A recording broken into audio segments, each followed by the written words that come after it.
అధ్యక్షత వహించినటువంటి బీసీ కుల సంఘాల జేఏసీ స్టేట్ కోఆర్డినేటర్ వడ్డెర సంఘం జాతీయ అధ్యక్షులు అన్న వేముల వెంకటేష్ గారికి, అదేవిధంగా ఈ సమావేశంలో ముఖ్య అతిథులుగా పాల్గొంటున్నటువంటి BC intellectual forum chairman retired IAS అధికారి, ఈ ఉద్యమం నడవడానికి, ఈ బీసీల ఉద్యమం విజయవంతం కావడానికి ప్రధాన కారకులైనటువంటి చిరంజీవి సార్ గారికి, అదేవిధంగా బీసీ కమిషన్ మాజీ చైర్మన్ 3 దశాబ్దాలుగా బీసీ ఉద్యమంలో ఉన్నటువంటి అన్న ఒకలాభరణం కృష్ణమోహన్ గారికి, అదేవిధంగా ఎంబీసీ కార్పొరేషన్ మాజీ చైర్మన్, పార్టీ జెండాను పక్కన పెట్టి మొదటగా నేను బీసీని, తర్వాతనే నేను పార్టీ అని చెప్పి మొదటి నుంచి మాతో కలిసి వచ్చినటువంటి అన్న తాడూరు శ్రీనివాస్ గారికి, అదేవిధంగా బీసీ కుల సంఘాల జేఏసీ అన్ని కులాలను సమన్వయం చేస్తూ 20 రోజులుగా సొంత ఖర్చులతోటి ఈ ఉద్యమాన్ని తోడ్పాటును అందించినటువంటి జేఏసీ చైర్మన్ కుందారం గణేష్ చారి గారికి, అదేవిధంగా మా మిత్రుడు బీసీ రాజ్యాధికార సమితి జాతీయ అధ్యక్షుడు, తను ఈ ఉద్యమంలో కూడా అత్యంత క్రియాశీలకంగా పాల్గొన్నారు. ఆ పాల్గొన్నటువంటి నాయకులు అధ్యక్షులు దాసు సురేష్ గారికి, బీసీ సంక్షేమ సంఘం మాతో పాటు కుటుంబాలను వదిలేసి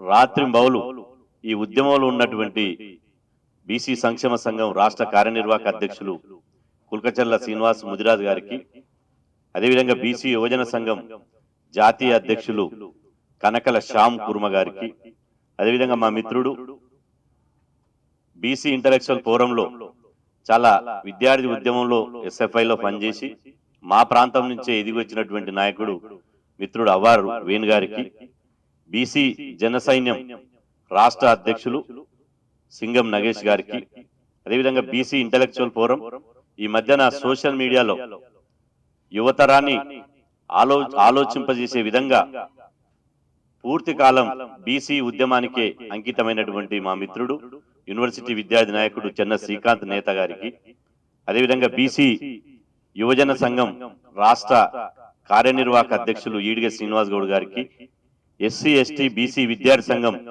రాష్ట్ర అధ్యక్షుడు డాక్టర్ నరసింహనాయక్ గారికి, అదేవిధంగా మా మహిళా సోదరిమణులు ఉన్నారు, ఆ తల్లులందరికీ, ముఖ్యంగా మీడియా మిత్రులందరికీ పేరు పేరున హృదయపూర్వకంగా నమస్కారాలు. ఈ మీడియా సమావేశం అత్యంత కీలకమైనదిగా మేము భావిస్తున్నాం. ఎందుకంటే మా ఉద్యమానికి బీసీల గొంతుకను, మా వాణిని బాణిని ఈ 20 రోజులుగా ప్రభుత్వానికి, అదేవిధంగా సమాజానికి, తెలుగు ప్రజలకు వినిపించినటువంటి మీడియా మిత్రులు మా ఉద్యమంలో మాకు పూర్తిగా సహకరించారు. కాబట్టి పత్రికా యజమాన్యాలకు, అదేవిధంగా ఎలక్ట్రానిక్ మీడియా యజమానులకు, అదేవిధంగా జర్నలిస్ట్ సోదరులకు, వీడియోగ్రాఫర్ మిత్రులకు, ఫోటోగ్రాఫర్ మిత్రులకు అందరికీ పేరు పేరున ప్రత్యేకంగా ధన్యవాదాలు తెలియజేస్తున్నాం. తెలిసో తెలియకో మా వాళ్ళు కొంత ఆవేశంగా మాట్లాడినా దయచేసి మమ్మల్ని ఏదన్నా మీడియా మిత్రులని నొప్పించే మాటలంటే క్షమించాలని చెప్పి ప్రత్యేకంగా విజ్ఞప్తి చేస్తున్నాం. ఎందుకంటే మాకు జరిగినటువంటి అన్యాయం అంత చిన్నది కాదు, చాలా భయంకరమైనటువంటి అన్యాయం జరిగింది. సమగ్ర కులగణనలో మేము గత 2014 లెక్కల కంటే ఒక 10% ఎక్కువ వస్తామని చెప్పి మేము ఆశించి కులగణన కోసం 3 దశాబ్దాలుగా పోరాటం చేస్తే, ఆ పోరాటం చేసిన తర్వాత వచ్చిందే కులగణన. ఒకవైపు వీధి పోరాటం చేశాం, ఇంకొక వైపు హైకోర్టులలో కేసులేసి న్యాయ పోరాటం చేశాం. దాని ఫలితంగానే కులగణన జరిగితే, ఆ కులగణన operation is success, patient is dead అన్నట్టు.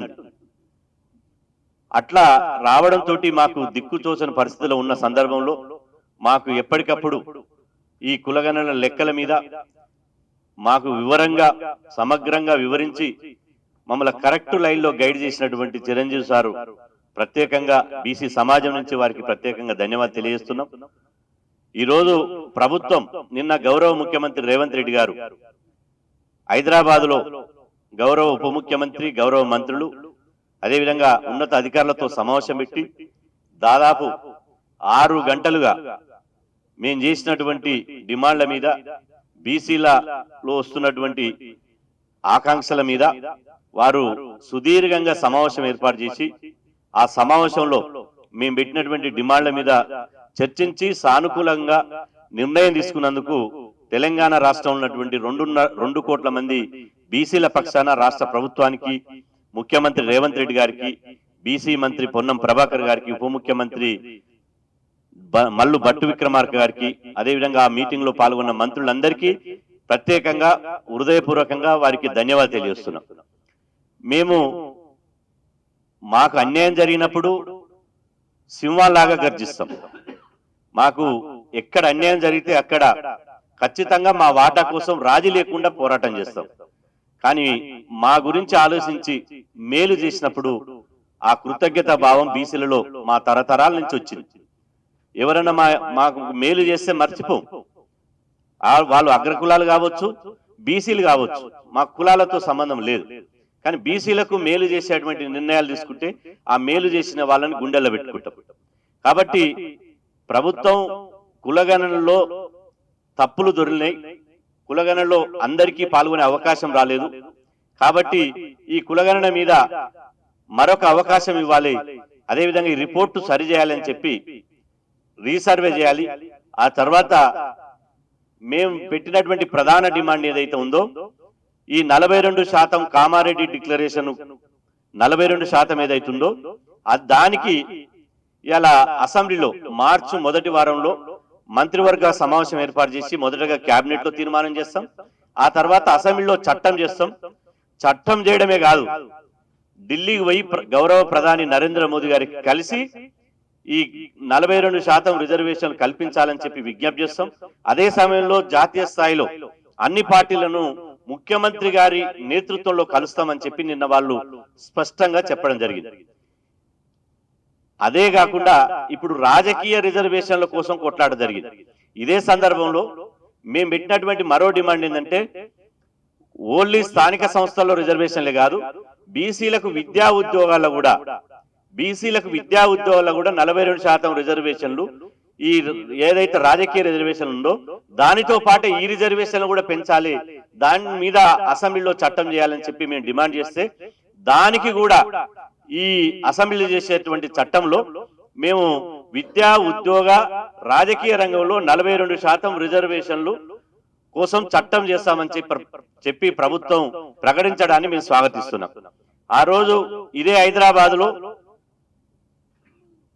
హరిత టూరిజం ప్లాజా హోటల్లో మేము దాదాపు 400 మంది బీసీ సంఘాలు, బీసీ మేధావులమంతా సమావేశం ఏర్పాటై కులగణన రిపోర్ట్ ఇది తప్పుల తడక, మా తలరాతలు మార్చే కులగణన కాదిది, కాబట్టి దీన్ని తిరస్కరిస్తున్నామని చెప్పి ఓపెన్ గా తిరస్కరించి ఆ కులగణన రిపోర్టు కాగితాలను చింపేసి చిత్తు కాగితాలు వేసినాం.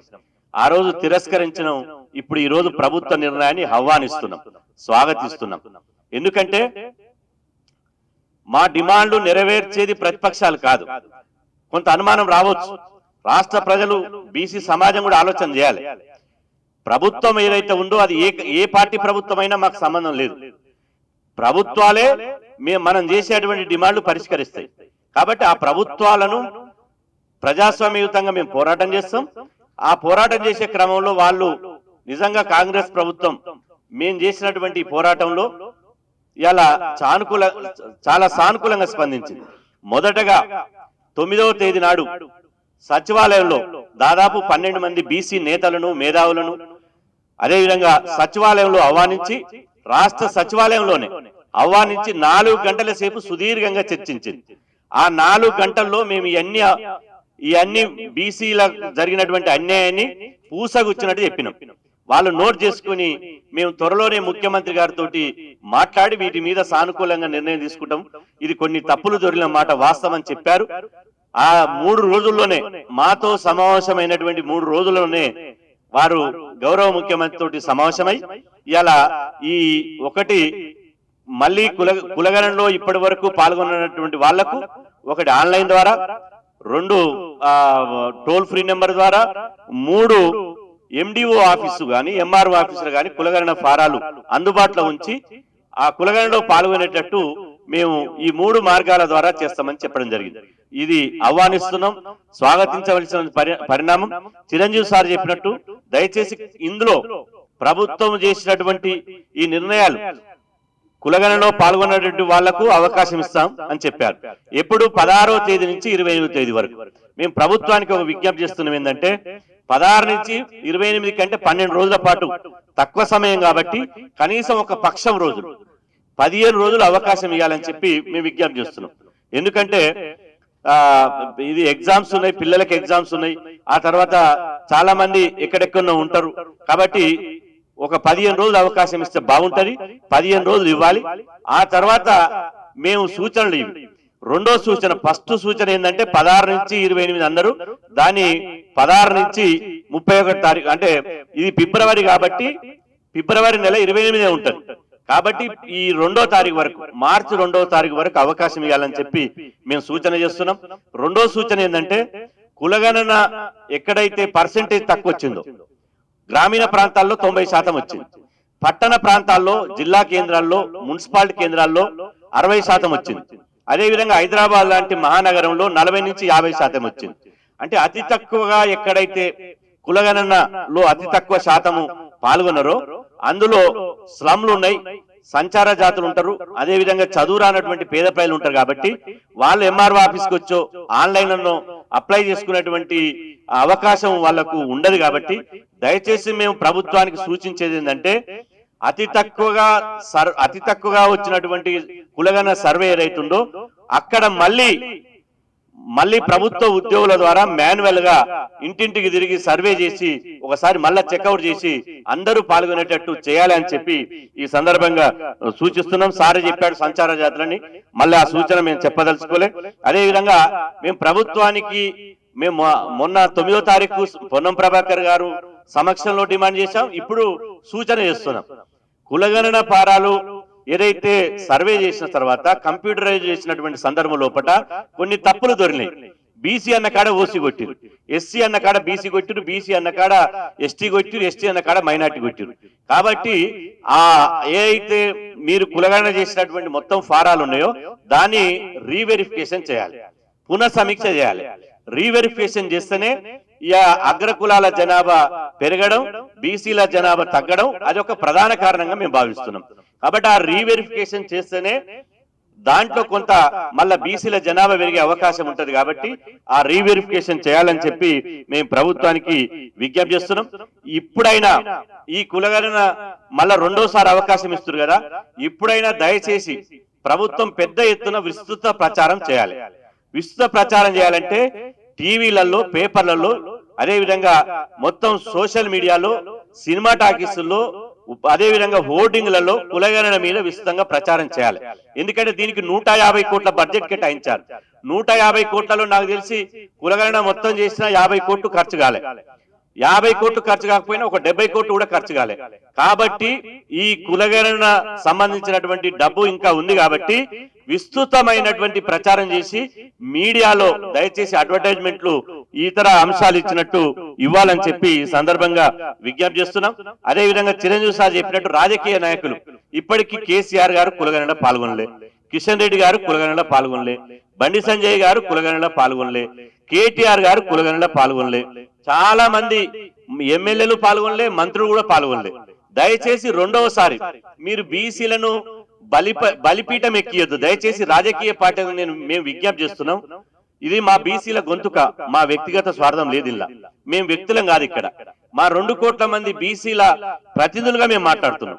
కాబట్టి బీసీలను దయచేసి మీ రాజకీయ మైలేజ్ కోసం, మీ రాజకీయ అవసరాల కోసం బలిపీఠం ఎక్కియొద్దు, రాజకీయ అవసరాల కోసం ఉపయోగించుకోవద్దు. మీకు నిజంగా బీసీల పైన చిత్తశుద్ధి ఉంటే మీరు ఖచ్చితంగా మీరు కులగణన పాల్గొనాలి. ఇప్పటి వరకు కులగణన పాల్గొనేటువంటి వాళ్లను పాల్గొనాలి అని చెప్పి మీరు పిలిపివ్వాలి. ఎందుకంటే బండి సంజయ్ గారు కులగణన స్టార్ట్ చేసినప్పుడు వారు వ్యతిరేకించారు. ఈ కులగణన ఎందుకు చేస్తున్నారు, ఇది బక్వాస్ కులగణన. 2014లో తీసిన సమగ్ర కుటుంబ సర్వే ఏమైంది, ఆ లెక్కలున్నాక ఈ లెక్కలు ఎందుకు అని వ్యతిరేకించాడు. మళ్ళీ ఇప్పుడు ఏం చేస్తున్నాడు, ఈ కులగణన తప్పుల తడక, ఇది మంచి లేదు, అసలు మొత్తం అంతా అధ్వానం చేశారని. దయచేసి బండి సంజయ్ అన్నకు మేము అప్పీల్ చేస్తున్నాం, విజ్ఞప్తి చేస్తున్నాం.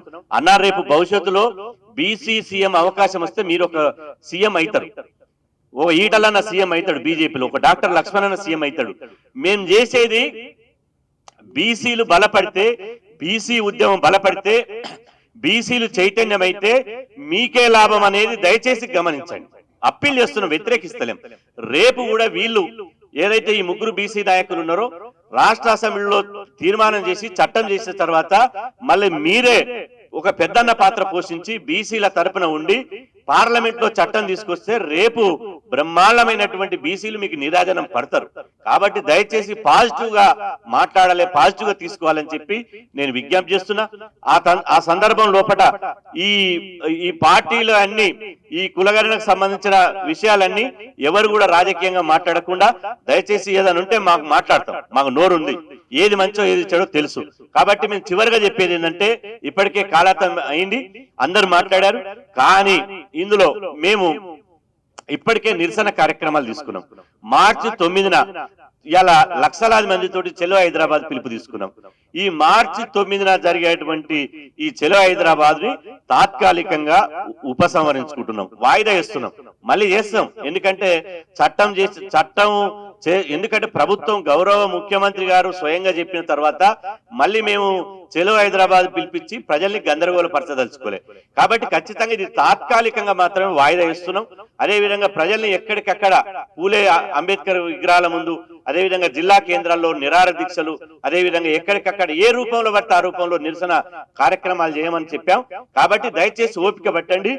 ఇక్కడ ప్రభుత్వం గనుక నిన్న ఇచ్చినటువంటి మాటలో ఎలాంటి లోపం వచ్చినా ఎందుకు ఇలా నిరసన కార్యక్రమాలు వదలమంటున్నామంటే, రేపు 16వ తారీఖు నుంచి మళ్ళీ ఒక రెండోసారి అవకాశం ఇస్తున్నాం. మనం నిరసన చేసే బదులు, మనం ఈ పోరాటం చేసే బదులు మన బీసీ ప్రజలందరినీ కులాలని కులగణనలో పాల్గొనేటట్టు దయచేసి చైతన్యం చేయాలి.